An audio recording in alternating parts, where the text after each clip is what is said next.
I never thought I'd have to choose between my financial future and my family. Then again, I never thought my own mother would steal from me either. My name is Olivia Reed, and until 3 months ago, I believed blood was thicker than water. Now, I know better. Blood might be thicker, but it's also messier, especially when family feels entitled to what you've earned.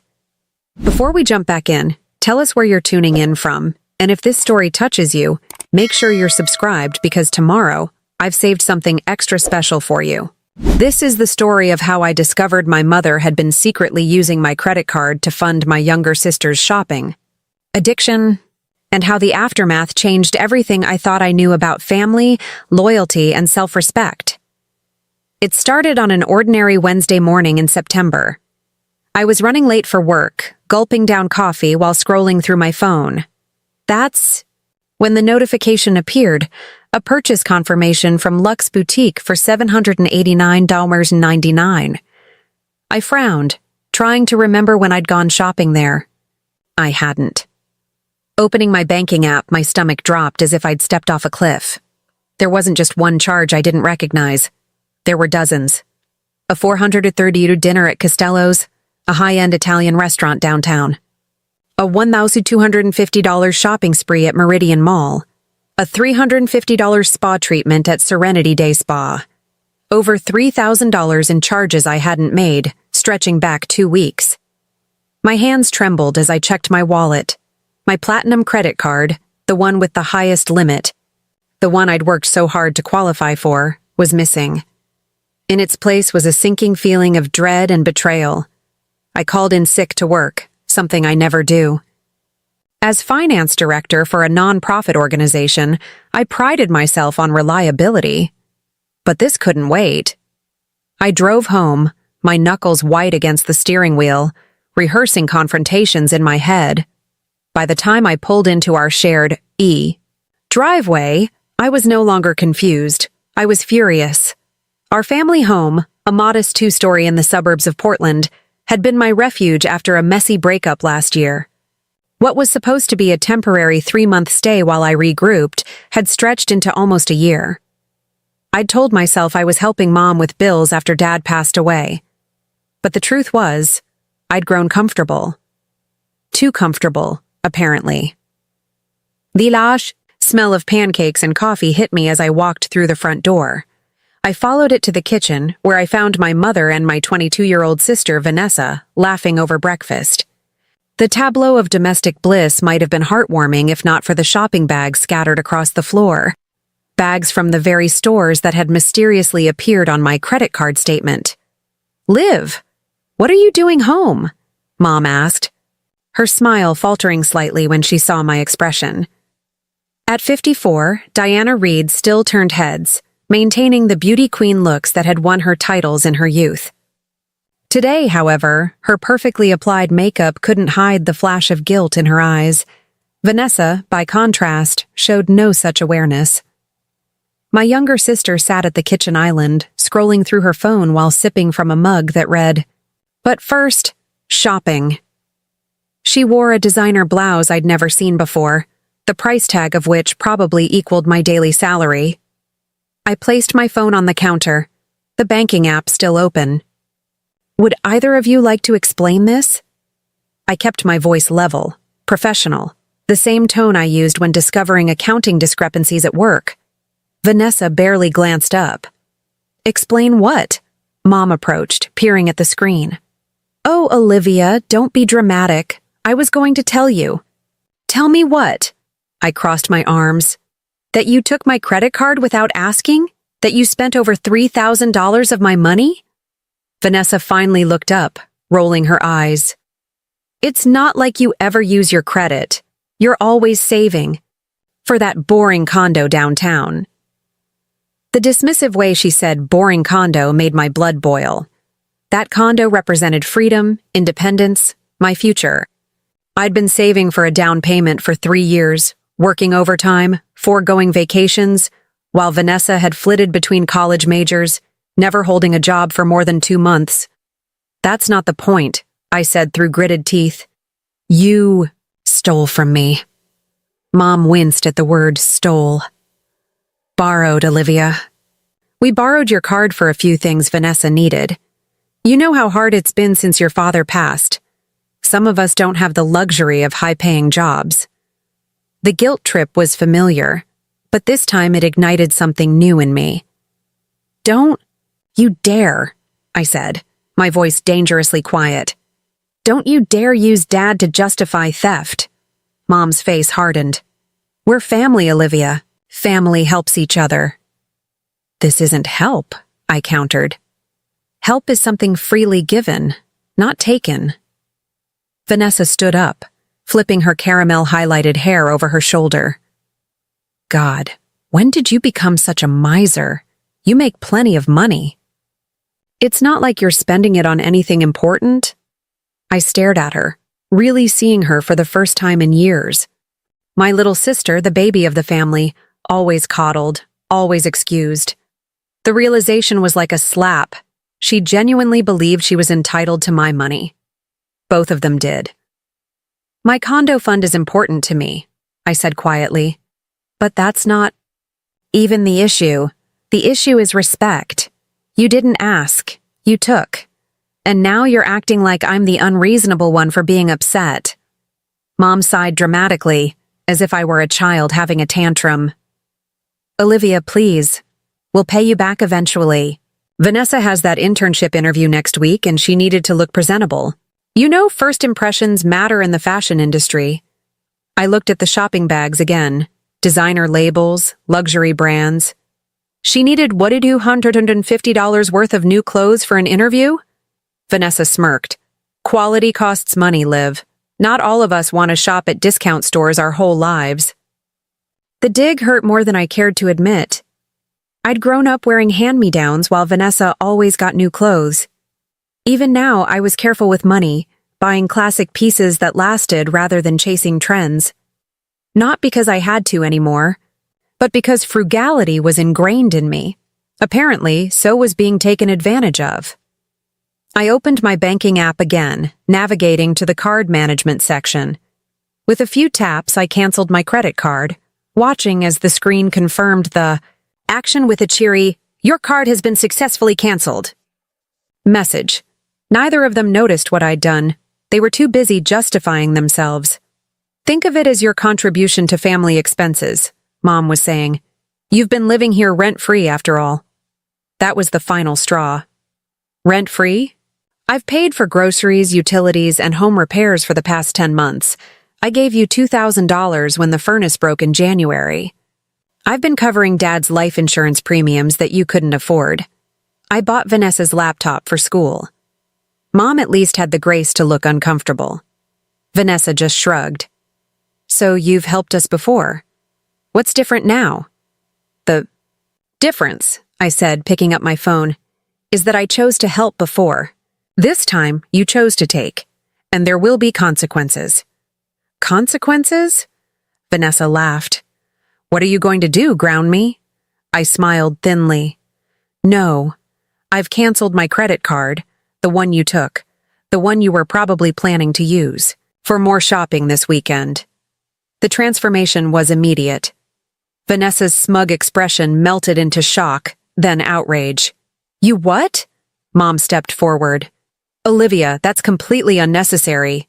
We had plans. Your plans, I said calmly, are no longer my problem. Vanessa lunged for my phone.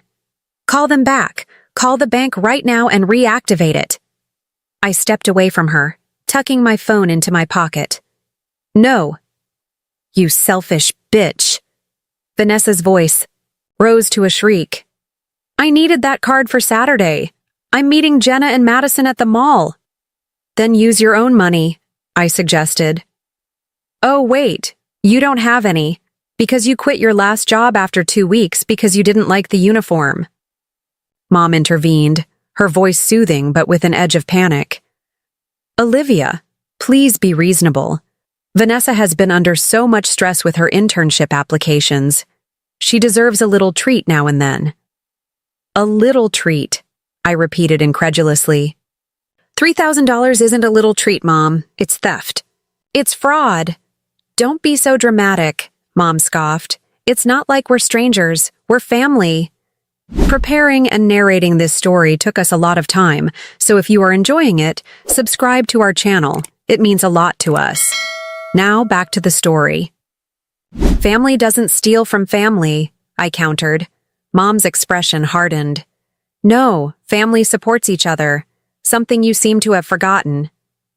Outros. Unfairness of that statement took my breath away. I'd been supporting them emotionally and financially since Dad died. I'd put my own life on hold, delayed my own dreams, to help them adjust. And this was how they repaid me, by taking what wasn't theirs and making me the villain for objecting. I'm going to work, I said, suddenly exhausted. We'll talk about this later when everyone's calmer. There's nothing to talk about, Vanessa snapped. Just fix what you broke. I picked up my purse, feeling the weight of decades of family dynamics pressing down on me. What's broken here isn't the credit card, Vanessa. It's trust. And I'm not sure how to fix that. I left them standing in the kitchen, surrounded by the evidence of their betrayal. As I drove to work, emotions churned inside me. Anger, hurt, confusion, and beneath it all, a creeping suspicion that this wasn't the first time they'd taken advantage of me. Just the first time I'd caught them. At work, I couldn't focus. Numbers blurred on spreadsheets, and I found myself staring out the window at Portland's perpetually gray sky. Around noon, my phone lit up with notifications. 3 missed calls from Mom, 5 increasingly angry texts from Vanessa. I silenced my phone and tried to lose myself in work. By the time I returned home that evening, I'd hoped they'd had time to reflect, perhaps even feel remorseful. Instead, I walked into a war zone. Vanessa was pacing the living room, her face blotchy from crying or screaming or both. Mom sat on the couch, her expression a mixture of disappointment and calculation. Finally, Vanessa spat when she saw me. Fix this now. I set down my bag, suddenly bone-tired. I told you I've canceled the card, there's nothing to fix. Then get a new one, she demanded. Rush delivery. I need it by Saturday. No, I said simply. I don't trust either of you with my finances anymore. Mom stood up, adopting the mediator, role she'd perfected during my childhood squabbles with Vanessa. Olivia, I understand you're upset, but don't you think you're overreacting? It's just money. Money comes and goes, but family is forever. The platitude ignited something in me. Just money? It's not just money, Mom. It's the hours I worked to earn it. It's the respect you didn't show me by taking it without asking.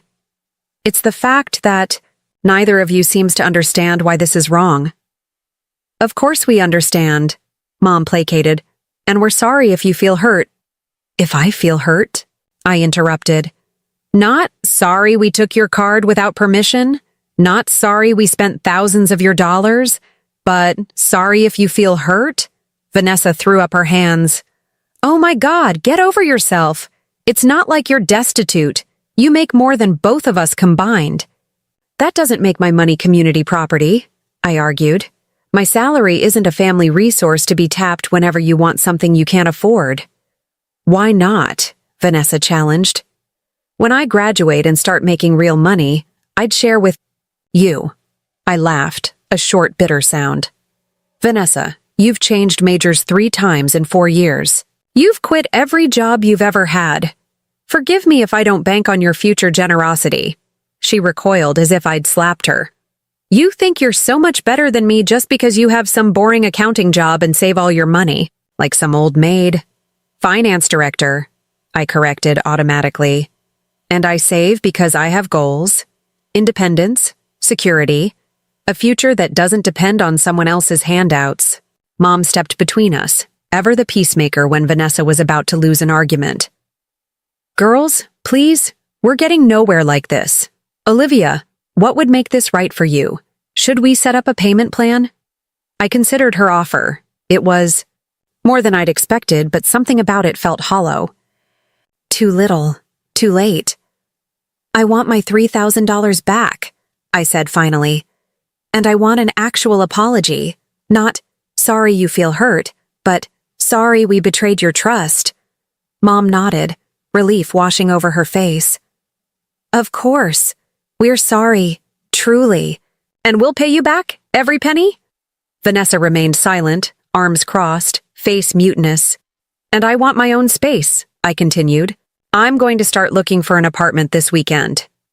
Mom's relief vanished. But you can't move out now. We need you here. The mortgage is in your name, I finished.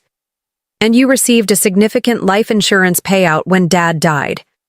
I've seen the paperwork, Mom. You're not destitute. You just prefer having my income to supplement yours. A flash of something, guilt, anger, fear, crossed her face. That's not fair, Olivia. You know how difficult things have been. I do know, I agreed. Which is why I've stayed and helped for nearly a year. But this... I gestured to the shopping bag still visible in the corner. This crosses a line I can't ignore. Vanessa finally spoke, her voice sharp with accusation. You're abandoning us just like Dad did. The unfairness of that comparison stole my breath. Dad died, Vanessa. He didn't choose to leave. And I'm not abandoning anyone. I'm establishing boundaries. There's a difference. Mom sank back onto the couch, suddenly looking every one of her 54 years. We said we were sorry. We'll pay you back. What more do you want?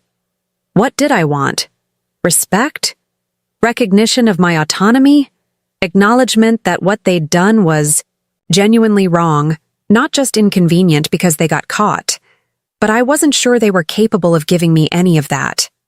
I want to be treated like an adult with my own life and priorities, I said finally. Not a resource to be exploited. Vanessa made a disgusted noise and stalked out of the room. Mom watched her go, then turned back to me, her expression hardening. You've always been selfish, Olivia. Even as a child, you never wanted to share your toys. The accusation was so petty, so divorced from the actual issue at hand, that I almost laughed. This isn't about sharing toys, Mom. This is about theft and betrayal. Such dramatic words, she scoffed. You know what? Keep your precious money. We'll manage without your help, just like we always have. The historical revision was breathtaking. Without my help? I'd been their financial safety net since Dad died, but arguing felt pointless. They'd already cast me as the villain in this story. The selfish daughter, the cold sister, the one who valued money over family. I'm going to bed, I said, suddenly exhausted. We can discuss repayment terms tomorrow. As I climbed the stairs to my childhood bedroom, now serving as my temporary adult refuge, I felt a strange mix of emotions. Anger, yes. Hurt, definitely. But beneath it all, something unexpected. Relief. The confrontation I'd been dreading was over. The cards were on the table. And for the first time in my adult life, I was prioritizing my own needs over the bottomless pit of my family's wants. What I didn't know then was that this wasn't the end of the conflict. It was merely the opening salvo in a war I hadn't realized we'd been fighting my entire life. And things were about to get much, much worse. I woke the next morning to an unusual silence. Typically, our house buzzed with activity. Mom's morning talk shows, Vanessa's endless FaceTime calls, the coffee maker gurgling. Today, nothing. The silence felt deliberate, weaponized.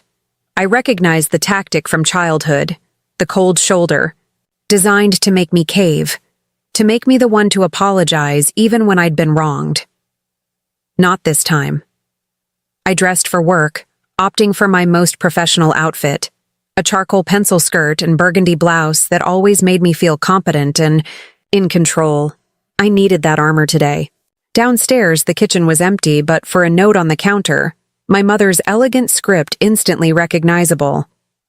Took Vanessa shopping for interview clothes. Don't worry, using my credit card this time.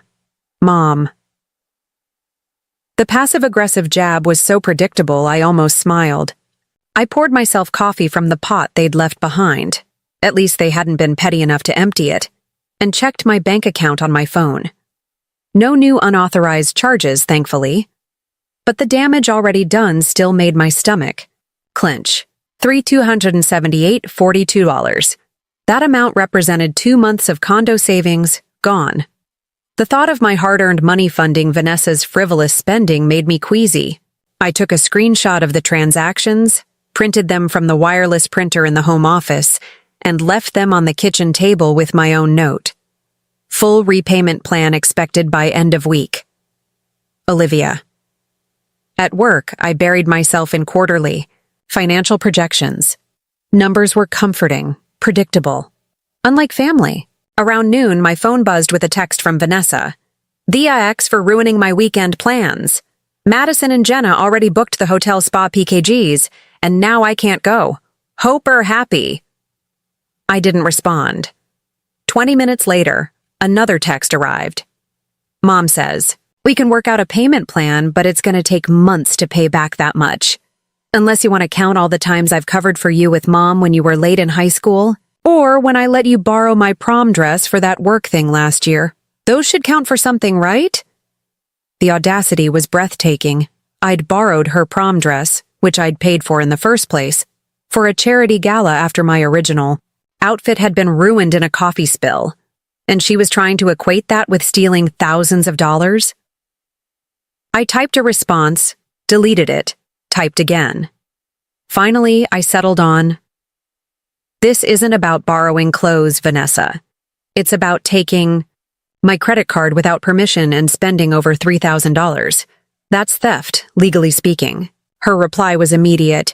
"OMG, are not seriously threatening to call the cops on her own sister? WTF is wrong with you?" I hadn't been threatening legal action, but her leap to that conclusion was telling. I put my phone away and tried to refocus on work, but my mind kept circling back to a troubling question. If they were this defensive about the credit card, what else might they be hiding? That evening, I stopped at a real estate office on my way home and picked up apartment listings. The idea of moving out, once a distant goal, now felt urgently necessary. I walked into the house clutching the glossy brochures like a shield. Mom and Vanessa were in the living room, a united front on the sofa. The shopping bags from yesterday had disappeared, but new ones had taken their place. So much for using my credit card this time. Either Mom had spent her own money, or they'd found another source of funds. "We need to talk," Mom said, her voice formal. I sat in the armchair across from them, maintaining physical and emotional distance. "Yes, we do. I assume you've come up with a repayment plan?" Vanessa rolled her eyes, but Mom nodded, all business. "We have. I can pay you $200 a month until it's paid off." I did the math quickly. That would take over 16 months. "It's the best we can do," Mom replied, a defensive edge to her voice. "Unless you expect Vanessa to contribute from her non-existent income." Vanessa shot her a betrayed look, and I realized they'd been arguing about this. Good. Let them fight their own battles for once. "Actually," I said, setting the apartment brochures on the coffee table, "I was thinking we could work out a different arrangement." Mom's eyes narrowed at the brochures. "What kind of arrangement?" "I'll forgive half the debt if you help me move out within the next 2 weeks. I'll still expect the remaining half to be paid back, but over a shorter time frame." The shock on their faces would have been comical if the situation weren't so painful.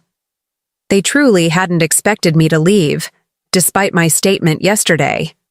In their minds, I was bluffing, a bargaining tactic, not a genuine boundary. "You can't. Be serious," Mom said flatly. "I'm completely serious. I've already contacted some landlords. I have viewings scheduled this weekend." Vanessa leaned forward, suddenly engaged. "Wait, so you just leave? What about the mortgage, the utilities? Mom can't afford all that on her own." "Mom received $250,000 in life insurance when Dad died," I said calmly. "Plus, his pension. She has options." Mom flushed, eyes darting to Vanessa, who looked stunned by this information. Interesting. Mom had apparently been playing the poverty card with both of us separately. That money is for emergencies, Mom said stiffly. And for Vanessa's education. My education? Vanessa echoed, confused. But you said I needed to apply for more student loans because there wasn't enough money left from Dad's insurance. The moment of realization between them was palpable. Mom had been lying to both of us about money, making Vanessa believe we were struggling while spending lavishly, and making me believe my financial support was essential to keeping them afloat. Where has the money gone, Mom? I asked quietly. She stood up abruptly. I don't have to justify my financial decisions to my children. This house, this family has expenses you don't understand. Try me, I challenged. I'm a financial director. Understanding expenses is literally my job. This conversation is over, she declared, grabbing her purse. I'm going to Aunt Carol's. When I get back, I expect this nonsense about moving out to be forgotten. She stormed out, leaving Vanessa and me in awkward silence. For once, my sister looked as confused as I felt. Did you know? Vanessa finally asked, her voice smaller than I'd heard it in years. About Dad's money? I nodded. I helped her file the insurance claim. I assumed she'd told you. She always made it seem like we were one missed payment away from losing the house, Vanessa said slowly. That's why I never argued when she said we couldn't afford for me to study abroad, or when she insisted I stay home for college instead of going to FIT in New York. The Fashion Institute of Technology had been Vanessa's dream school. She'd been devastated when Mom convinced her we couldn't afford the out-of-state tuition. I'd assumed it was a joint decision they'd made, based on genuine financial constraints. I'm sorry, I said, meaning it. I didn't know she was telling you that. Vanessa's eyes narrowed. Why are you sorry? This is perfect for you, isn't it? Now you get to be right about everything, as usual. The momentary connection shattered. I sighed. This isn't about being right, Vanessa. It's about honesty. Whatever. She stood up. I need to process this. After she left, I sat alone in the living room, turning over this new information. Mom had been manipulating both of us with different financial stories. The question was, why? I went to the home office, ostensibly to check our family's shared cloud storage for apartment photos I'd taken during my previous search months ago. While there, a folder labeled Household Accounts caught my eye. It was password protected, but I knew Mom's usual password, Vanessa's birthday. Too predictable. Inside were bank statements, credit card bills, and investment reports. I began scanning them, my financial director instincts kicking in. What I found made my blood run cold. Mom had opened 3 new credit cards in the past year, all with substantial balances. She'd taken a second mortgage on the house 6 months ago. And most disturbing of all, there were multiple cash advances and payday loans, the kind with exorbitant interest rates that financial advisors like me warned clients about constantly. But where was the money going? Our lifestyle hadn't changed dramatically. Yes, Vanessa always had new clothes and the latest iPhone, but that didn't account for nearly $170,000 in new debt. Then I spotted a recurring payment to something called Golden Opportunity Investments. I didn't recognize the name, but the amounts were substantial, $5,000 to $10,000 monthly. I copied the name and searched online. Golden Opportunity Investments was not an investment firm. It was a casino in Vancouver, Washington, just across the Columbia River from Portland. My mother, it seemed, had a gambling problem. The pieces fell into place with sickening clarity. The mysterious shopping trips that yielded few actual purchases. The days she was unreachable, the mounting debt, the desperate need for access to my credit. I sat back, stunned. This was bigger than stolen credit cards or family squabbles. This was addiction, compulsion, disease, and I had no idea how to address it. My phone rang, startling me. Lauren Chen, my best friend and colleague from work. Hey, I answered, trying to sound normal. What's up? Just checking on you, she said. You seemed off today. Everything okay? I hesitated, then decided to trust her with the truth. Lauren had been my rock through Dad's illness and death. She'd understand this too. Not really, I admitted. I just discovered my mom might have a gambling addiction, and she and my sister stole my credit card and spent over $3,000. Lauren's sharp intake of breath was audible.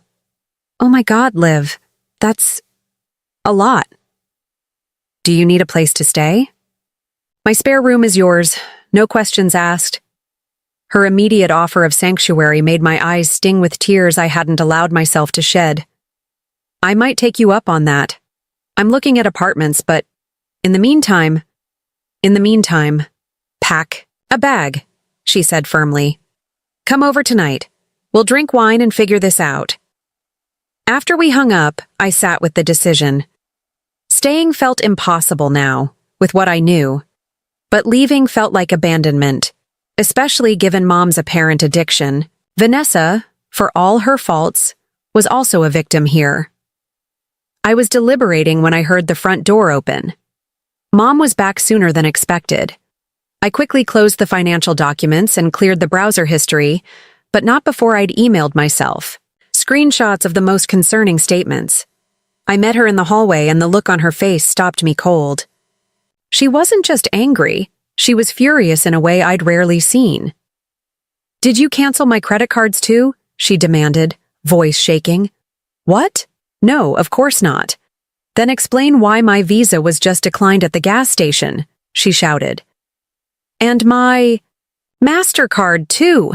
I shook my head, confused. I don't have access to your accounts, Mom. I couldn't cancel your cards even if I wanted to. Don't lie to me, she hissed. This is your revenge, isn't it? For using your precious card? The accusations were so absurd I almost laughed. Mom, think about this logically. How would I have access to your accounts? You haven't shared your passwords with me. Then, how do you explain this? She thrust her phone at me, showing an email from her bank. Your credit has been frozen due to suspicious activity. Suspicious activity, I repeated slowly. Mom, when was the last time you used your cards at Golden Opportunity? The color drained from her face. How do you know about that? I found the statements, I said quietly.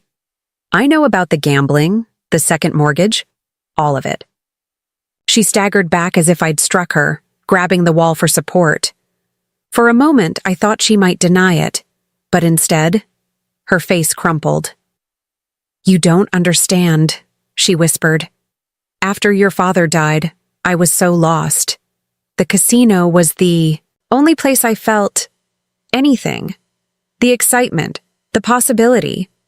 It was the only thing that cut through the numbness. My anger deflated, replaced by a crushing sadness. How much have you lost, Mom? She shook her head, tears spilling down her cheeks. I don't know exactly, but I always believed I could win it back. One big win, that's all I needed. That's not how gambling works, I said gently. The house always wins eventually. I know that, she snapped, defensive again. I'm not stupid, Olivia. I never said you were, but addiction doesn't care how smart you are. She flinched at the word addiction. I'm not an addict. I can stop anytime I want. The classic denial. I'd heard it before, in different contexts. When was the last time you tried to stop? She had no answer for that.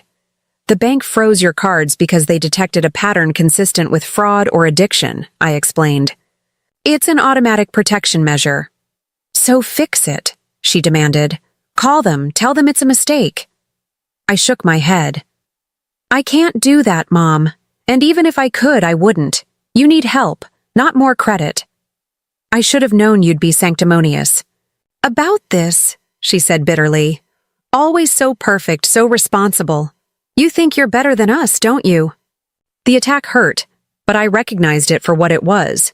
Deflection, a desperate attempt to change the subject from her addiction to my supposed moral failings.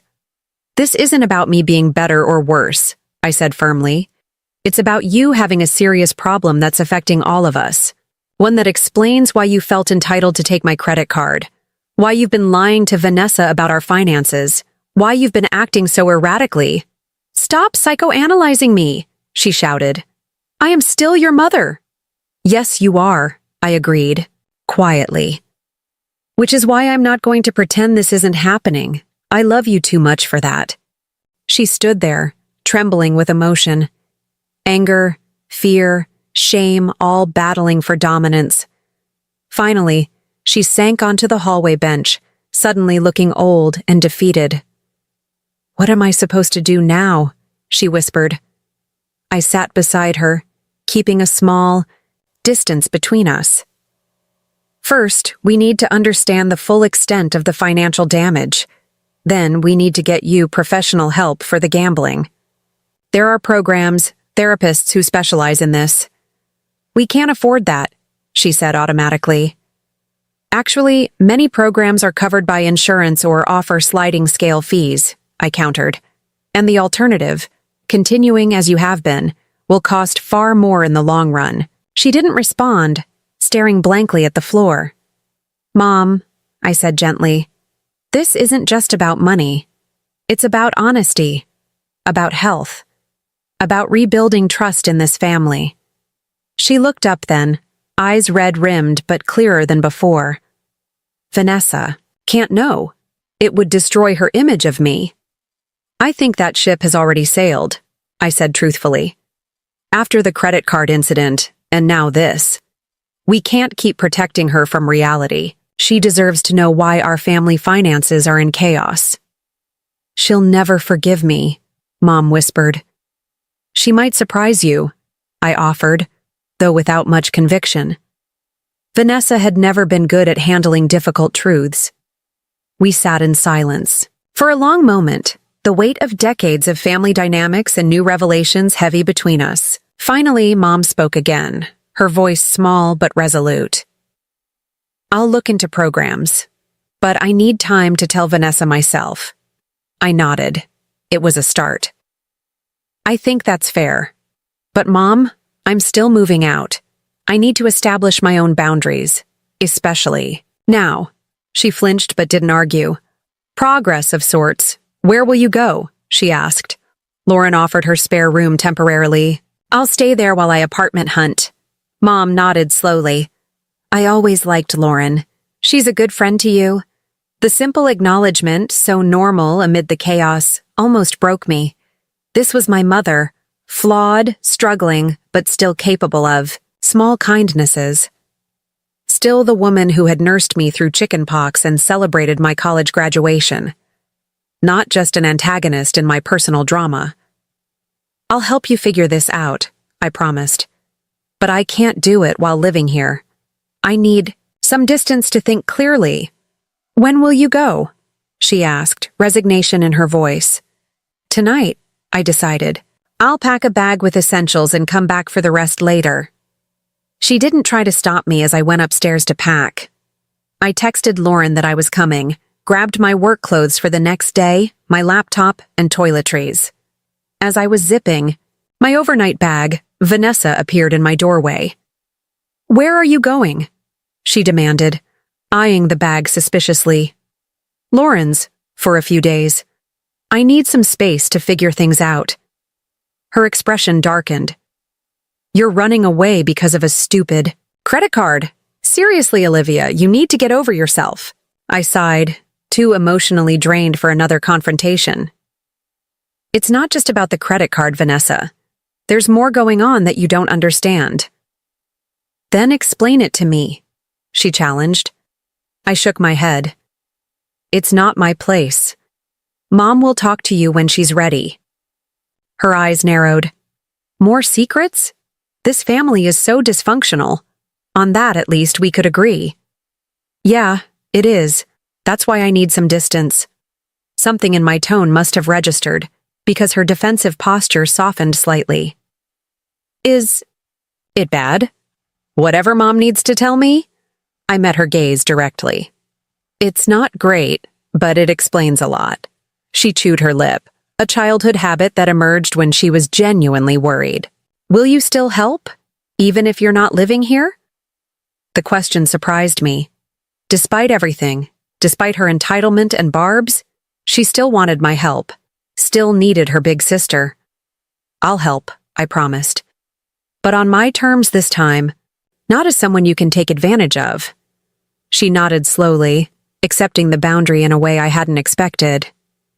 "Fair enough."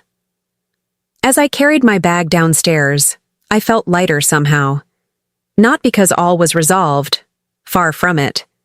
The road ahead would be difficult, filled with hard conversations, financial reckonings, and emotional landmines. But for the first time, I was navigating it on my own terms, with clear eyes and firm boundaries.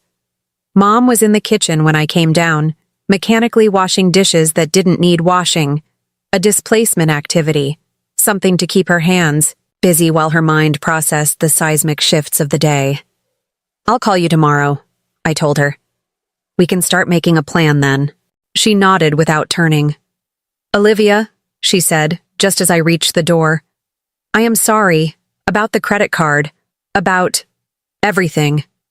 It wasn't a complete acknowledgement, but it was more than I'd expected. "I know, Mom. We'll figure it out."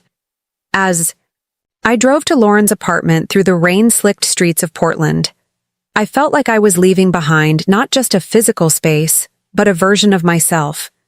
The dutiful daughter who prioritized family harmony over personal boundaries, who accepted disrespect to keep the peace. That Olivia was gone, replaced by someone stronger, clearer-eyed, and ultimately kinder, to herself and paradoxically to her family. Because sometimes, the kindest thing you can do for the people you love is to stop enabling their worst impulses and start demanding their best selves. Even when, especially when, it's hard. What I didn't realize then was that my mother's gambling addiction was just the beginning of our family's unraveling. The real test of our bonds, and my newfound boundaries, was yet to come. Lauren's spare bedroom became my sanctuary. For the first week, I maintained a careful distance from my family while still checking in daily. Mom had reluctantly agreed to attend a Gamblers Anonymous meeting, though she insisted it was just to see what it's about.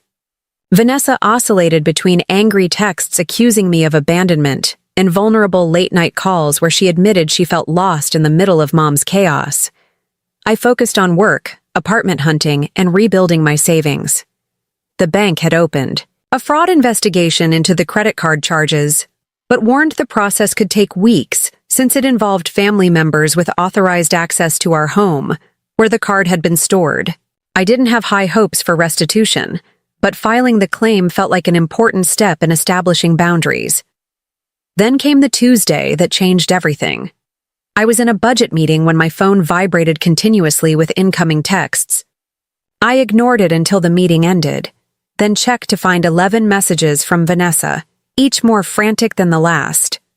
"Where are Mom's financial documents? Call me ASAP. Seriously, Liv, this isn't funny. Did you take the folder from the office? Olivia." "Answer me."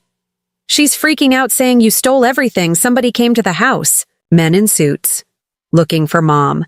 They had papers, legal stuff. Mom won't tell me what's going on. "I think we're losing the house." WTF. "Mom is saying it's your fault that you reported her. She's throwing all your stuff in garbage bags. Call me." My stomach dropped. I excused myself from the post-meeting discussion and called Vanessa immediately. "What's happening?" I demanded when she answered. "Thank God," she breathed. "Mom has completely lost it, Liv. These men came, process servers, or something. They had papers about the mortgage. Mom started screaming that you'd betrayed her, that you're trying to get her arrested. She's upstairs throwing all your remaining stuff in garbage bags, saying she's going to leave it on the curb if you don't come get it today." I pressed my fingers to my temples, trying to make sense of this. "Did you see what the papers actually said?" "No, she wouldn't let me look at them.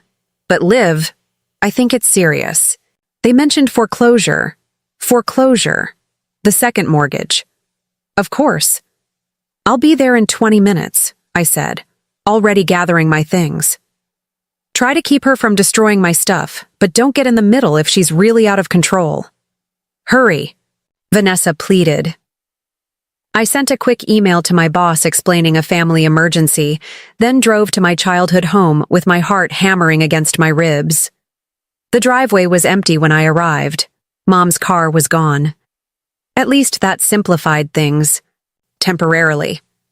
Vanessa met me at the door, her face pale and drawn. She left about 5 minutes ago. Said she was going to fix everything, that we didn't need your help. Fix everything how? I asked, alarmed. Vanessa shrugged helplessly. She wouldn't say, but she took her casino loyalty card. I saw it in her wallet when she was looking for her keys. My blood ran cold. She's going to gamble to try to win back the money. Is that even possible? No, I said flatly. It's the gambler's fallacy. Thinking you can win back your losses if you just play long enough. In reality, the longer you play, the more you lose. I followed Vanessa inside. The house looked like a tornado had hit it. Cabinet doors hung open, drawers upended, papers scattered across the floor. She was looking for any financial documents or cards she could find, Vanessa explained. She kept saying she just needed a little stake money, that she had a system. That was guaranteed to work. Classic addict behavior. I'd done enough research over the past week to recognize the signs. Where are my things? I asked. Upstairs. I stopped her from putting them outside, but Vanessa trailed off, looking uncomfortable. I headed upstairs to find 3 black garbage bags in the hallway outside my room. The door to my bedroom stood open, revealing devastation inside. My remaining clothes had been pulled from hangers and drawers, my books swept from shelves, my desk upended. This wasn't just Mom hastily packing my belongings. This was deliberate destruction. She said you betrayed her, Vanessa said quietly from behind me. That you reported her to the bank, to the mortgage company.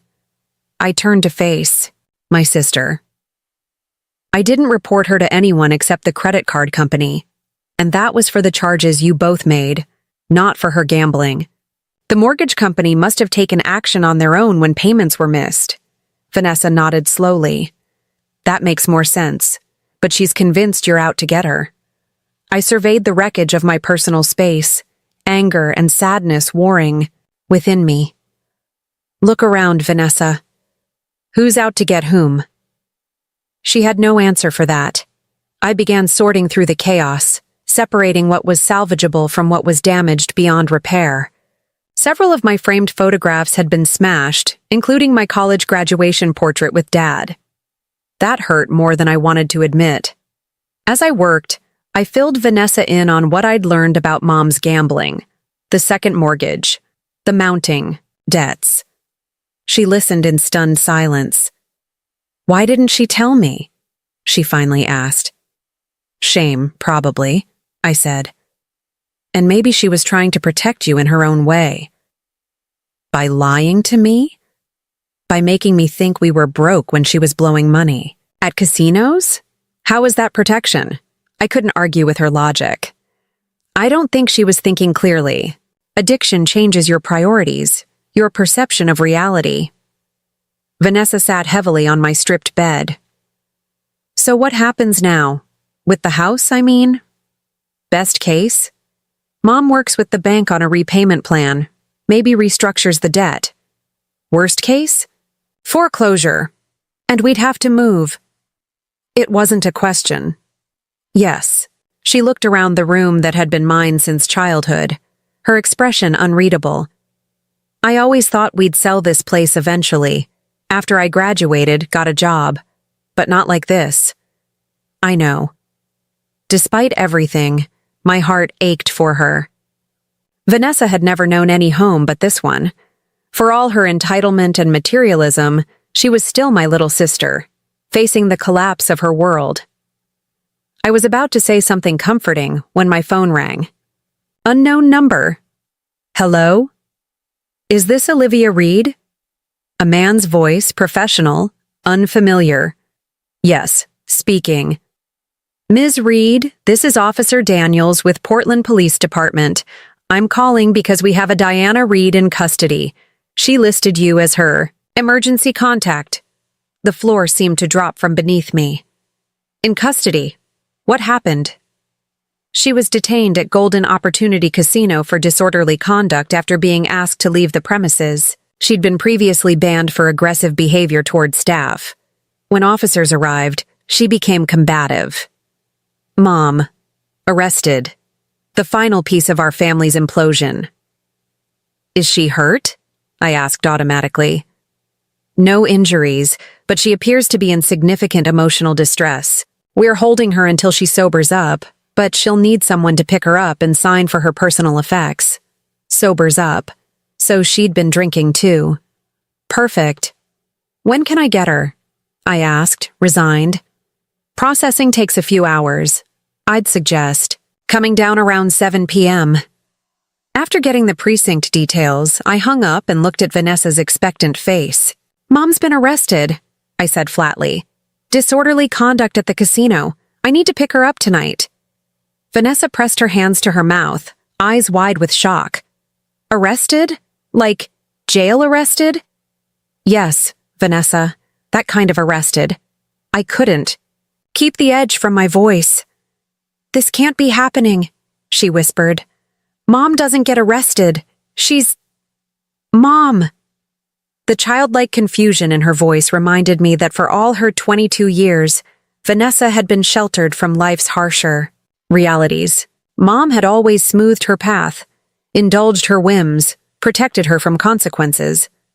Now that protection had collapsed, and Vanessa had no coping mechanisms to deal with the fallout, I softened my tone. People make mistakes, Vanessa. Even parents. Especially parents struggling with addiction. So what do we do? I looked at the chaos surrounding us, the physical manifestation of our family's dysfunction. First, I need to pack what's left of my belongings. Then we deal with Mom. One step at a time. Together, we salvaged what we could of my possessions. Most of my clothes were fine once refolded. Some books had broken spines, but many were undamaged. My laptop, thankfully, had been with me at Lauren's. The greatest casualties were sentimental items, photographs, souvenirs, the handmade quilt from my grandmother. As we worked, Vanessa grew quieter, more introspective. Finally, as we sealed, the last box, she spoke. I've been awful to you, haven't I? I've been awful to you, haven't I? The simple acknowledgement caught me off guard. We've all made mistakes, I offered diplomatically. She shook her head. No, I've been spoiled and entitled and mean. I took your stuff without asking. I called you names when you objected. I never even said thank you for all the times you've helped me. I sat beside her on the floor, amid the boxes and bags. Why do you think that is? She considered this, perhaps honestly reflecting on her behavior for the first time. Mom always made it seem normal. Like you owed it to me because you were older, more successful. She'd say things like, "That's what sisters do," or "Olivia doesn't." Mind, she has plenty. I guess I believed her because it was easier than thinking about whether it was fair. It was the most insightful thing I'd ever heard her say. Family dynamics are complicated, I acknowledged. We all played our assigned roles for a long time. But now everything's falling apart, she said, voice breaking. Mom's in jail. We might lose the house. You've moved out. Nothing makes sense anymore. I took her hand, the first genuine connection between us in years. Maybe that's not entirely bad. When systems break down, you get to rebuild them differently. Better if you're intentional about it. She looked at me with tear-filled eyes. I don't know how to do any of this. Adult stuff. Real life. Neither. Did I at first? I admitted. But you learn. Everyone does. Will you help me? The vulnerability in her question was palpable. Yes, I said after a moment, but with boundaries this time. Real ones. She nodded solemnly. I'll pay you back for The credit card, I promise. I'll get a job, even if it's just retail or coffee shop work. It was a small thing, perhaps, in the face of all our family's problems. But it represented something significant. Vanessa's first step toward responsibility, toward adulthood. That would be a good start, I agreed.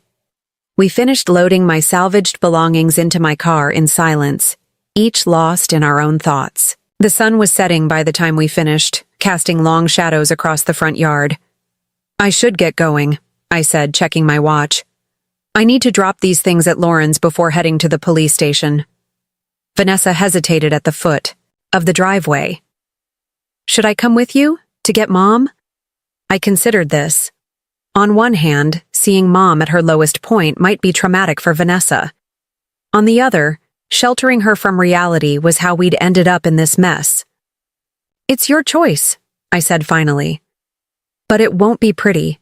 Mom will be embarrassed, angry, possibly still intoxicated. She might say hurtful things she doesn't mean. Vanessa squared her shoulders. I'm coming. We're still a family even if we're a mess right now. I nodded, respecting her decision. We'll face it together then. As we drove away from the house that might soon no longer be ours, I felt a strange mix of dread and relief. The facade had finally cracked completely, exposing all the dysfunction we'd been ignoring for years. But in that exposure was also possibility, the chance to build something healthier from the ruins. I glanced at Vanessa in the passenger seat, her expression determined despite the fear in her eyes. For the first time, I saw her not as my spoiled little sister, but as a young woman facing her first real crisis, finding her footing in shifting sand. Whatever happens with Mom tonight, I said quietly, we'll handle it. And whatever comes after, the house, the debts, all of it, we'll face that too. She nodded, reaching over to squeeze my hand briefly before returning her gaze to the road ahead. One step at a time, right? One step at a time, I agreed. The police station loomed ahead, its utilitarian architecture stark against the darkening sky. I took a deep breath, preparing for whatever version of our mother we might find. Inside, this was the breaking point we'd been hurtling toward for years, the moment when all pretense fell away and we could no longer ignore the truth of who we were as individuals and as a family. It was terrifying. It was necessary. And somewhere in the wreckage of our old patterns, I hoped, was the foundation for something more honest, more balanced, more real. I parked the car and turned to my sister. Ready? She nodded, reaching for the door handle. As I'll ever be. Together, we walked into the station to collect our mother and begin the long, difficult process of rebuilding what had been broken, not as it was before, but as it should have been all along. The fluorescent lights of the police station cast everyone in a sickly pallor. Vanessa and I sat side by side on uncomfortable plastic chairs, waiting for the desk sergeant to process our mother's release. The room smelled of industrial cleaner and stale coffee, the backdrop to hushed conversations and occasional bursts of activity as officers came and went. Ms. Reed? An officer approached, clipboard in hand. Your mother's ready to be released. I'll need you to sign these forms. I scanned the paperwork. Standard release forms, property inventory, a court date notification for her arraignment on charges of disorderly conduct, trespassing, and resisting. Arrest? What happens next, legally speaking? I asked as I signed. She'll need to appear in court on the date listed. The charges aren't felonies, but they're not nothing. The judge will likely offer anger management classes, possibly community service. Given that it's her first offense, jail time is unlikely unless she fails to appear. First offense on record, I thought. Who knew how many incidents had been smoothed over by casino staff before this one? Is she okay? Vanessa asked hesitantly. The officer's expression softened slightly. She's calmed down, still upset, but not combative anymore. A door buzzed open and Mom appeared, escorted by another officer. My stomach clenched at the sight of her. Diana Reed, always so put together, so concerned with appearances, looked utterly diminished. Her carefully maintained hair hung limp around her face, her makeup was smeared, and her eyes were red-rimmed and vacant. She clutched her purse to her chest like a shield. When she saw us, her expression cycled rapidly through embarrassment, relief, and then, disturbingly, anger. "You didn't have to bring her," she snapped at me, nodding toward Vanessa. "I wanted to come," Vanessa replied before I could respond. "You're my mother." The simple declaration seemed to pierce Mom's anger. Her shoulders slumped, and for a moment, I thought she might cry. Instead, she straightened her spine, attempting to reclaim some dignity. "Let's just go," she said tersely. We walked to my car in silence, the weight of unsaid words heavy between. I held the door open for Mom to climb into the back seat, but she hesitated. "I'm not a child, Olivia. I can sit in the front." "Vanessa's already in the front," I pointed out. "And frankly, Mom, after the day you've had, the back seat might be safer for everyone." Her eyes flashed, but she complied without further argument. A small victory. The drive home was excruciating. Mom stared out the window, refusing to engage.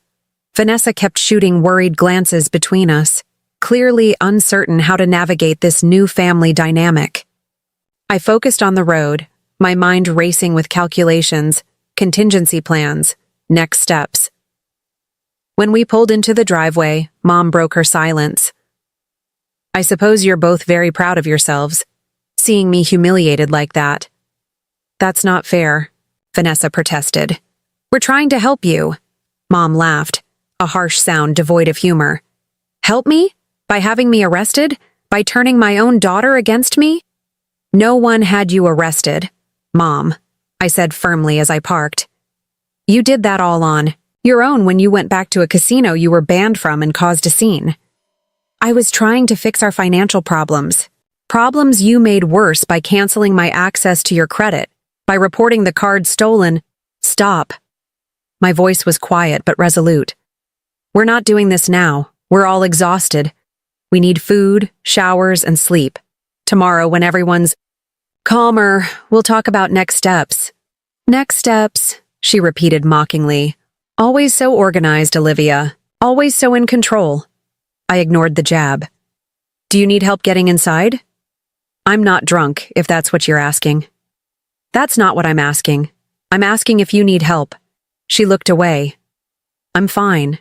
Inside, the house still bore the scars of her earlier rampage, drawers left open, papers scattered, a family photo knocked from the wall, its frame cracked.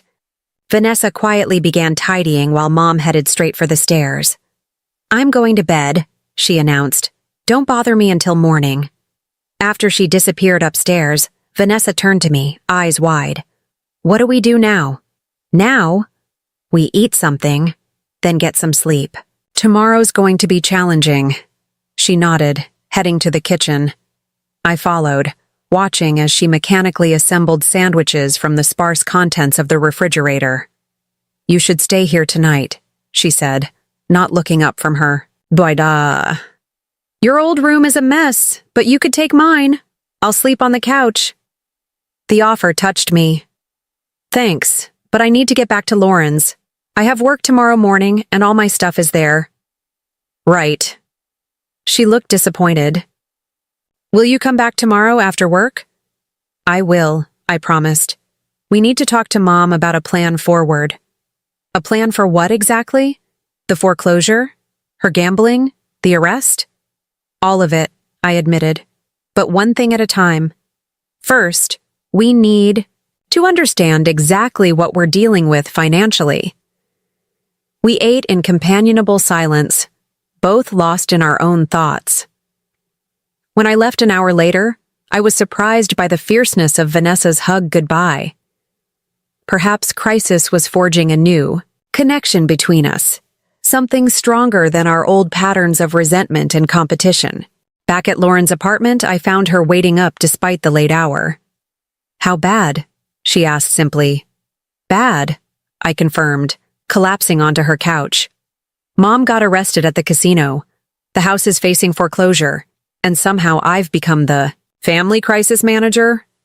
She winced sympathetically. That's a lot. What can I do? I thought about it. Honestly, I need professional advice. Do you still have that contact at the financial counseling center? The one you told me about when your dad was sick? Rebecca? Of course. I'll text you her number. And maybe the name of a good family therapist, I added. We're beyond DIY solutions at this point. She squeezed my hand. You're doing the right thing, Liv. Setting boundaries doesn't mean abandoning people who need help. It just means helping in a way that doesn't destroy you too. Her words echoed in my mind as I fell into an exhausted sleep. Boundaries. Help without self-destruction. The balance seemed impossible, yet essential. Morning came too quickly. I dressed for work, my mind already mapping out what needed to be done. First, financial triage, then addiction resources, family therapy, legal consultation about the arrest, and somewhere in there, my own life. The apartment hunting, the career I couldn't afford to neglect, the semblance of normalcy I desperately needed. At work, I carved out my lunch hour to make calls. First to Rebecca at the Financial Counseling Center, who agreed to meet with us the following day. Then to a family therapist Lauren had recommended, who had an opening the following week. Finally, to a legal aid clinic that specialized in cases involving addiction. By the time I arrived at my childhood home that evening, I had the framework of a plan. What I didn't have was any certainty that Mom would cooperate.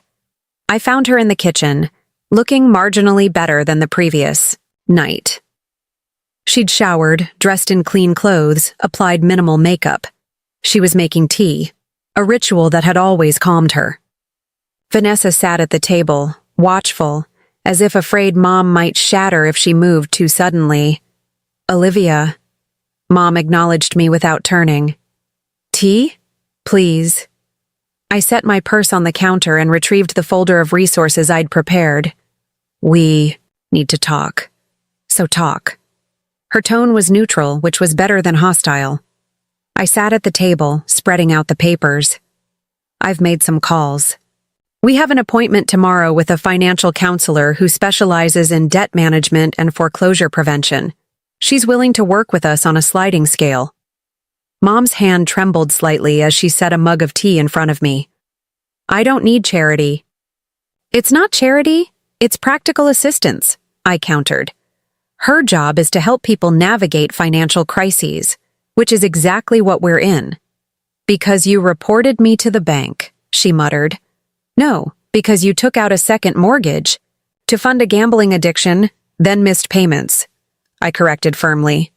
I didn't report anything except the unauthorized credit card charges, which, need I remind you, you and Vanessa made without my permission. Vanessa flinched at being included, but didn't contradict me. What's done is done, I continued.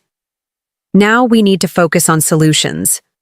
Rebecca, the counselor, might be able to help negotiate with the bank, possibly restructure the debt or arrange a payment plan that prevents foreclosure. Mom sat heavily, her defensive posture deflating somewhat. And if she can't? Then we look at other options. Selling the house voluntarily would be better than foreclosure. Or bankruptcy, though that should be a last resort. She closed her eyes briefly. Your father would be so ashamed. Dad would want us to fix this, not wallow in shame, I said gently. And it's not just the house. We need to address the gambling directly. Her eyes flew open. I'm not an addict, she said sharply. Vanessa made a small noise of disagreement but said nothing. Mom, I said carefully. You were arrested at a casino after being banned from the premises. You've emptied your savings, taken out high-interest loans, and put the family home at risk. If that's not addiction, what would you call it? She stared into her tea, silent. I've found a support group specifically for women with gambling issues, I continued, and a therapist who works with families affected by addiction. We have an appointment next Wednesday. We? She echoed. All of us, I clarified. This has affected the entire family. We all need help navigating it. And my court date? She asked quietly. I spoke with a legal aid clinic. They think you'll likely be offered diversion, anger management classes, community service, possibly addiction treatment. If you complete it successfully, the charges could be reduced or dismissed. She absorbed this, hands wrapped tightly around her mug. You've been busy. Someone had to take action, I said simply. And what about you? She asked suddenly. Your grand plans to move out, abandon your family? I refused to rise to the bait. I'm still moving out, Mom. I need my own space. But that doesn't mean I'm abandoning you or Vanessa. It means I'm establishing healthy boundaries while still offering support.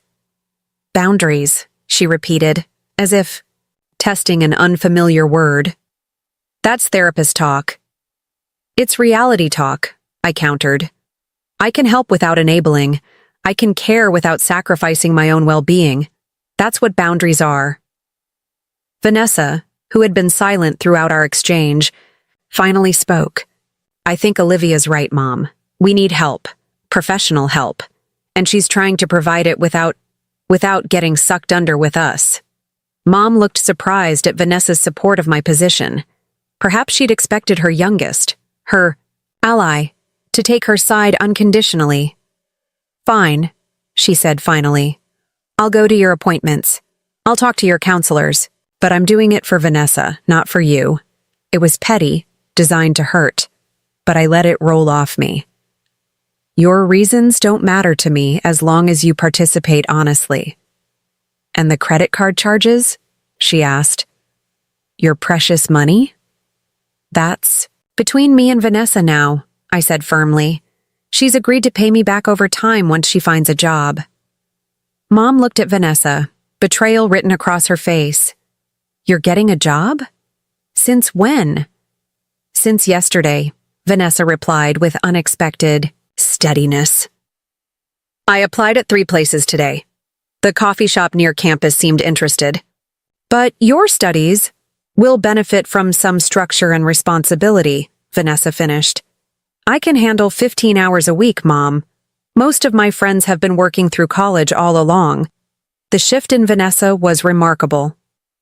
24 hours of facing reality had already begun to transform her from entitled child to emerging adult. I've made a preliminary budget, I continued, sliding a spreadsheet across the table. Based on what I know of the household expenses and your income, there are some gaps where I need more information from you. Mom glanced at it skeptically. You've calculated everything down to the penny, I see. That's how budgets work, I replied evenly. Money in, money out. The numbers need to balance. She pushed it back toward me. I can't think about this now. It's too much. It is a lot, I acknowledged. But ignoring it won't make it go away. The appointment with Rebecca is at 2 p.m. tomorrow. Can you make it or should I reschedule? She looked trapped, cornered by her own choices. I'll be there. Good. I gathered the papers back into the folder. Vanessa, how about you? I have a class until 1:30, but I can meet you there. I nodded, pleased by her commitment. Then it's settled. First step, financial assessment. Then we tackle the rest. You make it sound so simple, Mom said bitterly. Not simple, I corrected. Just necessary. The conversation shifted to practicalities. What documents to bring to the appointment? What questions to prepare?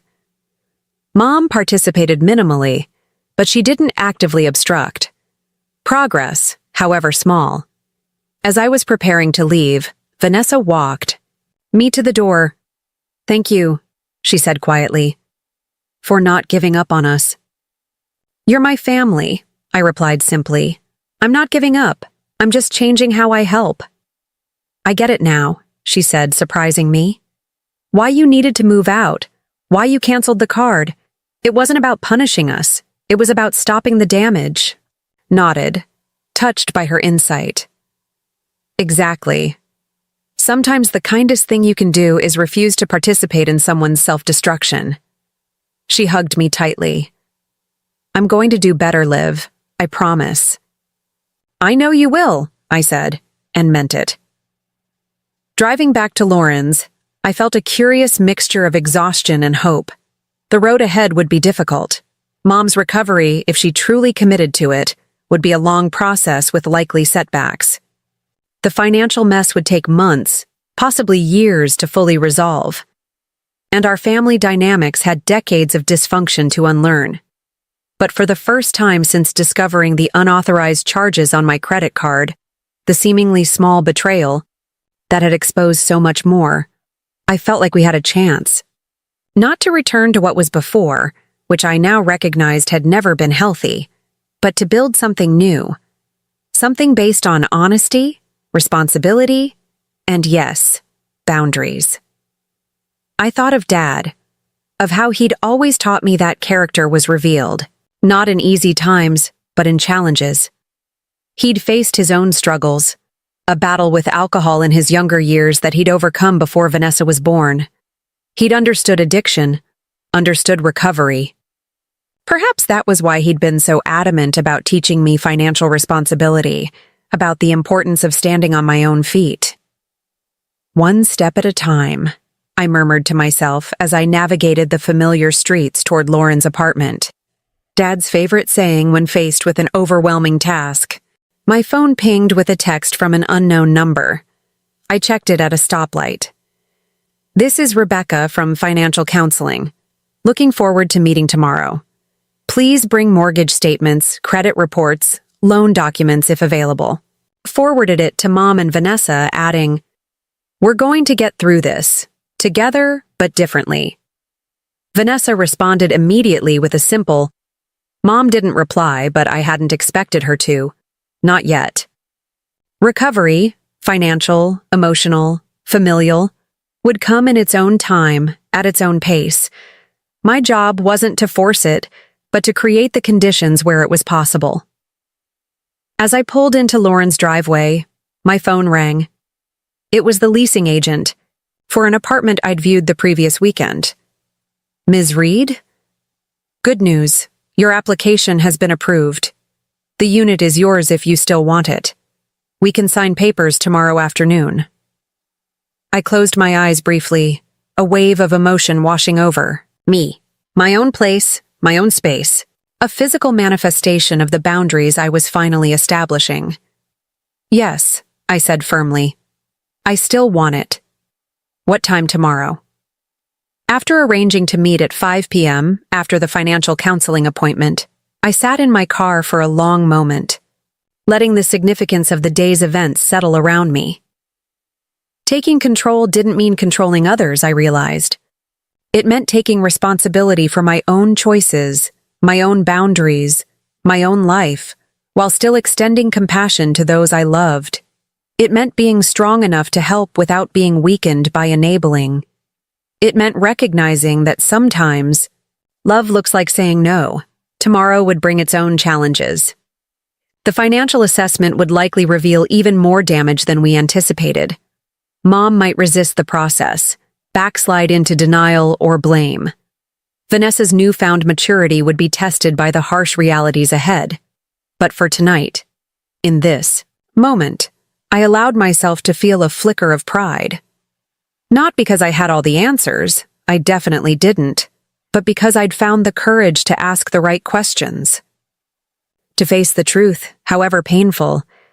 To take the first steps toward healing, for myself and, hopefully, for my family. Sometimes that's all anyone can do, and sometimes it's enough. 2 weeks passed in a whirlwind of appointments, paperwork, and difficult conversations. The financial picture emerged in stark detail during our session with Rebecca. The second mortgage was 3 months delinquent. Credit card debt exceeded $42,000 across 6 cards, and payday loans had accumulated crushing interest. Mom's gambling losses over the past year totaled nearly $80,000, a number that made her physically recoil when Rebecca wrote it on the whiteboard in her office. That can't be right, she'd whispered. but the bank statements didn't lie. Reality had finally pierced her denial, and in its wake came crushing shame. She'd withdrawn after that meeting, spending hours in her bedroom with the curtains drawn. Vanessa and I had taken turns checking on her, making sure she ate, encouraging her to shower. It was like caring for a different person entirely. This hollow-eyed woman bore little resemblance to the vibrant, controlling mother who had dominated our lives. On the legal front, Mom's court appearance had gone as predicted. The judge had offered a diversion program, 6 months of weekly addiction counseling, 50 hours of community service, and anger management classes. If completed successfully, the charges would be reduced to a single misdemeanor that could eventually be expunged. Vanessa had secured a job at the campus coffee shop and was working 20 hours a week between classes. The transformation in her was remarkable. She'd even sold some of her designer clothes and handbags on consignment to start repaying me for the credit card charges. As for me, I'd moved into my new apartment, a modest one-bedroom in a converted factory building downtown. The exposed brick walls and tall windows gave the space character, while the distance from my family home gave me breathing room. I'd established a routine of visiting the house 3 evenings a week, enough to provide support without suffocating myself. Today marked a turning point. Rebecca had presented us with options for addressing the financial crisis, and we needed to make a decision as a family. I'd spent the morning arranging my new apartment, hanging artwork and organizing kitchen cabinets, deliberately keeping my hands busy while my mind processed the choices ahead. At noon, I drove to the family home, a sense of purpose steadying me. Mom answered the door, looking better than she had in days. She'd styled her hair, applied makeup, and wore actual clothes instead of a bathrobe. "You're early," she said, stepping back to let me in. "I wanted to review the options once more before Vanessa gets home," I explained. Mom nodded, leading me to the dining room where she'd laid out the financial documents in neat stacks. Another good sign. She was engaging with the process rather than hiding from it. "I've been thinking," she said as we sat down, "about what Rebecca presented." "And?" I kept my tone neutral, careful not to betray my own leanings. "Option 3 makes the most sense." I raised my eyebrows, genuinely surprised. Option 3 was the most radical solution. Selling the house, using the equity to clear the most pressing debts, and downsizing to a more affordable living situation. It was practical, responsible, and completely at odds with Mom's previous resistance to change. "That's not what I expected you to say," I admitted. She smiled faintly. "I've surprised myself these past few weeks." "What changed?" She traced the edge of a folder with her fingertip, considering. "I visited Dad's grave yesterday, first time since the funeral. I kept avoiding it because I was ashamed of what I'd done to our family, to the life we built together." I remained silent, giving her space to continue. Sitting there, I remembered something he used to say whenever I got too caught up in appearances. "Diana," he'd tell me, "the house doesn't make the home. The people do. I think I lost sight of that after he died." I tried to fill the emptiness with things, with gambling, with controlling you girls. Her honesty stunned me. This was a level of self-awareness I hadn't witnessed from her before. "The house is just a building," she continued. "It holds memories, yes, but we carry those with us. What matters is that we have a chance to start over, to rebuild trust. That's worth more than any house." I swallowed against the tightness in my throat. "Are you sure, Mom? It's a big change." "I'm sure," she said firmly. "I've already researched apartment complexes near Vanessa's campus. There's a 2-bedroom within our revised budget. It's nothing fancy, but it's clean and safe. She could live there with me until she graduates, save on dorm costs." The practicality of her plan impressed me. "You've really thought this through." "I've had a lot of time to think lately," she said wryly. When you're not gambling or shopping, hours stretch rather long. The self-deprecating humor was new too, a sign she was beginning to integrate her mistakes into a more honest self-narrative. What? About your social circle? I asked. Your friends in the neighborhood? Mom's expression tightened. True friends will still be there after we move. As for the rest, the ones who care about appearances, about the right address, maybe it's time I reevaluated those relationships too. The front door opened and Vanessa called out, "I'm home. Did Liv arrive yet?" "In the dining room," Mom replied. Vanessa appeared, dressed in the black polo and khakis of her coffee shop uniform, hair pulled back in a practical ponytail. She dropped her backpack and slumped into a chair. 6-hour shift on my feet, she groaned. I now understand why you always complained about shoes, Liv. Retail is brutal. I smiled at her newfound appreciation for work challenges. Welcome to the real world. It sucks, she declared, but without real rancor. So, decision time? What are we thinking? Mom straightened her shoulders. I believe option 3 is our best path forward. Vanessa's eyes widened. Selling the house? For real? For real, Mom confirmed. It makes the most financial sense, and frankly, I think we could all use a fresh start. Vanessa looked to me. What do you think, Liv? I agree, I said simply. The house carries too much debt now to be sustainable. Selling on our terms is better than foreclosure, and it gives us capital to clear the highest interest loans immediately. Vanessa nodded slowly, processing. I'll miss my room, the tree outside my window, the marks on the doorframe where Dad measured our heights every birthday. We can take pictures, Mom suggested. And the height chart, we can carefully remove that section of frame and bring it with us. Would that even be allowed? Vanessa asked. I'll make it allowed, Mom said with a flash of her old determination. Some things are non-negotiable. I smiled at the glimpse of her former spirit, now channeled toward preservation rather than possession. So we're agreed? I confirmed. I'll call Rebecca and tell her to proceed with option 3. Mom nodded. Yes, and Olivia. She reached across the table to take my hand. Thank you for not giving up on me, on us, even when I gave you every reason to. The sincerity in her voice caught me off guard. This wasn't manipulation or performative gratitude. This was genuine acknowledgement. We're family, I said simply. Even when it's complicated. Especially when it's complicated, Vanessa added, with unexpected wisdom. We spent the afternoon making preliminary plans. What to keep, what to sell, how to structure the transition. Mom had already contacted a realtor who specialized in quick sales with maximum return, another proactive step that impressed me.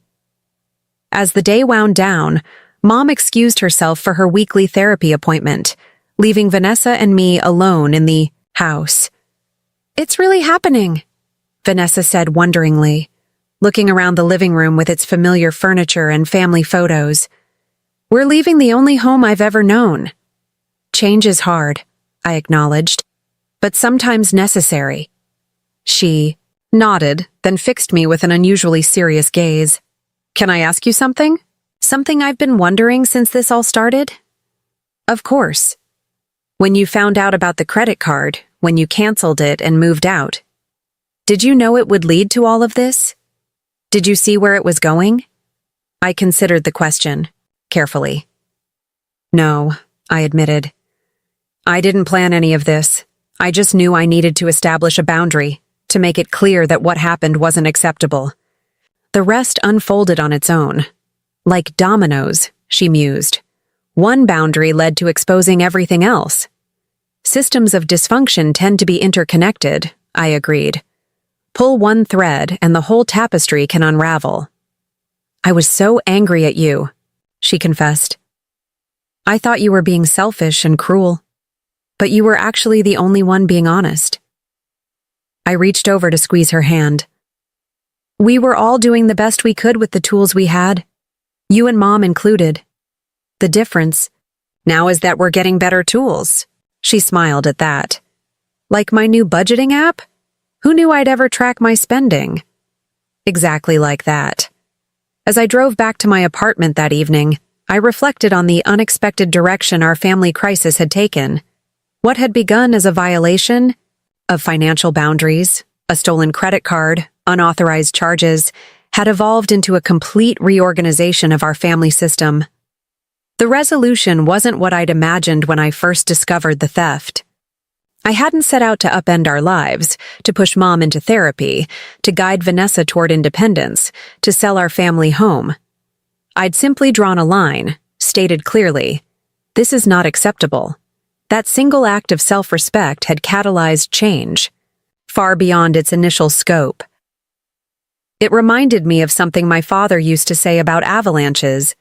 They often start with a single shifted stone, not with a conscious plan to remake the mountainside.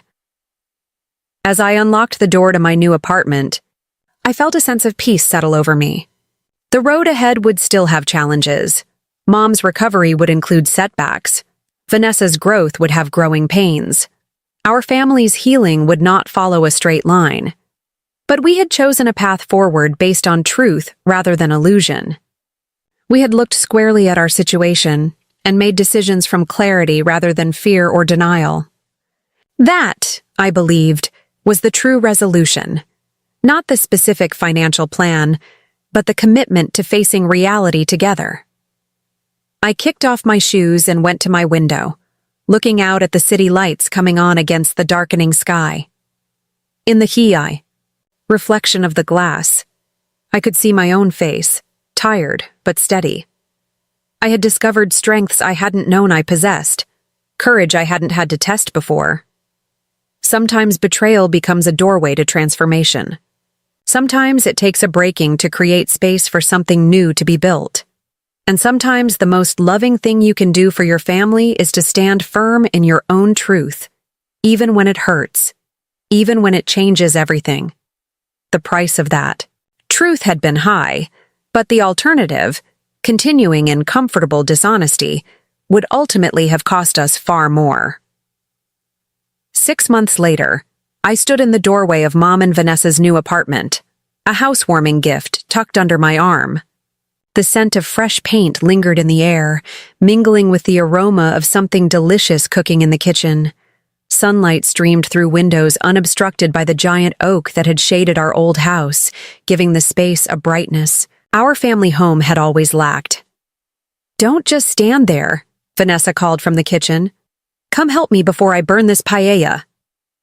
I smiled, setting the gift, a handmade quilt I'd commissioned to replace the one Mom had destroyed during her rampage, on the entryway table. The apartment was modest but thoughtfully arranged. Photos that had once been scattered throughout a 4-bedroom house now created a concentrated gallery wall of memories. Furniture chosen for function rather than status filled the living area. It wasn't lavish, but it felt honest in a way our old life never had. "Where's Mom?" I asked, joining Vanessa at the stove. "Community garden. Today's her volunteer day." She gestured with a wooden spoon toward the window, where we could see a small communal garden in the apartment complex's courtyard. "She's the unofficial coordinator now. Turns out she has quite the green thumb when she's not—" She trailed off. "When she's not gambling or shopping to fill a void," I finished gently. "It's okay to say it. Naming things gives us power over them." Vanessa nodded, stirring the paella with newfound confidence.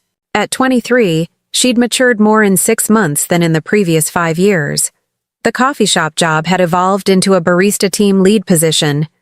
She'd switched her major one final time to business with a focus on hospitality management, and was actually attending all her classes. "How's the new budget working out?" I asked, slicing a baguette for the meal.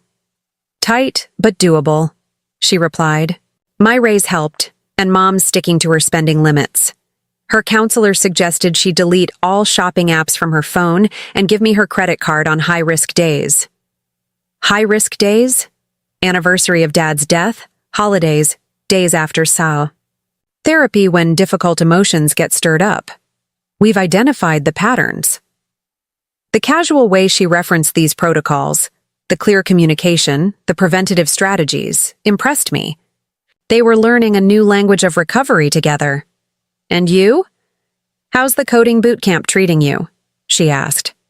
I smiled. Intense but exciting. The nonprofit approved my transition to their tech team once I complete it. Higher pay, more. Growth potential. Look at us, Vanessa mused. Actually talking about career development instead of shopping sprees. We laughed, the sound easy and genuine in a way it hadn't been for years. The front door opened and Mom entered, cheeks flushed from gardening, a small bunch of fresh herbs in her hand. Olivia, you're early. She embraced me, soil-scented and solid. This version of my mother, grounded, present, working a modest job as an administrative assistant at a local community college, still surprised me sometimes. The dramatic, manipulative woman who had dominated our lives had been replaced by someone more authentic, if less polished. Thought I'd come help with dinner, I explained. She smiled, holding up the herbs. Perfect timing. These will finish the paella beautifully. We moved around the kitchen in a choreographed dance, each finding our role without the power struggles that once defined our interactions. As we worked, Mom updated me on her progress. 9 months clean from gambling, debt, reduced by 40% through careful budgeting and the house sale. Weekly therapy continuing despite insurance limitations. I'm considering training to become a peer counselor, she mentioned casually as we set the table. For other women dealing with gambling addiction. My therapist thinks I'd be good at it. That's wonderful, I said, genuinely pleased. Your experience could really help others. She nodded, arranging napkins with care. That's what I'm learning, that even our worst mistakes can become useful when they help someone else avoid the same pitfalls. We sat down to dinner, the conversation flowing naturally between serious topics and lighter moments. No subject was off limits, finances, emotions, future plans, but none dominated with the toxicity of our past interactions. After the meal, as Vanessa cleared dishes, Mom retrieved a small gift bag and placed it in front of me. What's this? I asked. Open it, she encouraged. Inside was a key on a simple silver keychain engraved with the words, Family Redefined. It's to our apartment, Mom explained. I know you have your own place, and that's exactly as it should be. Your boundaries saved. Us all. But I wanted you to know that you always have a place here, on your terms. The symbolism wasn't lost on me, a key freely given, not taken. An invitation, not an obligation. A recognition of my autonomy while still affirming connection. Thank you, I said simply, unable to articulate the complex emotions the gesture evoked. Later, as I prepared to leave, Vanessa walked me to my car. The evening air was cool, stars beginning to emerge in the darkening sky. Do you ever miss the old house? I asked her. She considered this, leaning against my car door. Sometimes, but not the old us. We were suffocating there, caught in roles that didn't fit anymore. Her insight startled me. When did you get so wise? She laughed. Somewhere between learning to froth milk correctly and reconciling the register at closing. Turns out real life is a pretty good teacher. I hugged her goodbye. This sister who had once been a stranger despite our shared DNA, now becoming a friend through shared healing. Driving back to my apartment, I reflected on our journey. What had begun with a stolen credit card had evolved into something I never could have predicted, a complete dismantling and rebuilding of our family system. The betrayal had been painful, yes. The confrontations that followed, excruciating. But they had been necessary catalysts for change that was long overdue. Like a bone that breaks and then heals stronger at the fracture point, our family had emerged more resilient from its breaking. As I walked into my apartment, my space, chosen and paid for with my own honestly earned money, I felt a sense of completion, Not because our story was over. Recovery is never really finished. But because we had crossed an invisible threshold from crisis into conscious rebuilding. The price of family betrayal had been high, but the reward, authentic connection based on truth rather than manipulation, support rather than enablement, love with healthy boundaries, was proving to be worth every painful penny. I placed the new key on my kitchen counter, a tangible symbol of our transformation. Not a key to the past, but to a future we were creating together, apart but connected, independent but still family, redefined, reclaimed, renewed. Up next, you've got 2 more standout stories right on your screen. If this one hits the mark, you won't want to pass these up. Just click and check them out. And don't forget to subscribe and turn on the notification bell so you don't miss any upload from us.